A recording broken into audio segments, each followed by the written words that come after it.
যদি কোনো বান্দা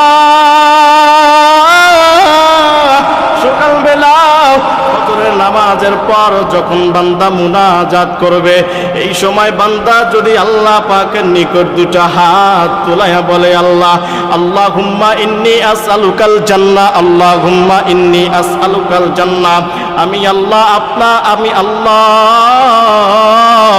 আপনার নিকট সাহায্য চাই জান্নাত থেকে।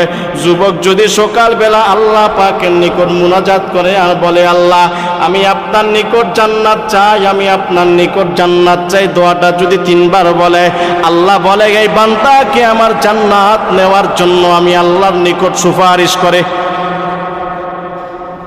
আবার যদি সন্ধ্যাবেলা এই দোয়াটা করে, আল্লাহ এটা কবুল কইরা লয়।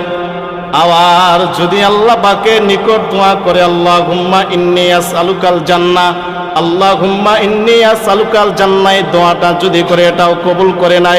আবার যদি কোনো বান্দা আল্লাহ পাকের নিকট যদি ডাক দিয়া বলে, আল্লাহ আমি আপনার জাহান্নাম থেকে মুক্তি চাই, আমি আপনার জাহান্নাম থেকে মুক্তি চাই, এই বান্দা যদি এই দোয়াটা করে, দোয়াটাও আল্লাহ কিন্তু কবুল করে।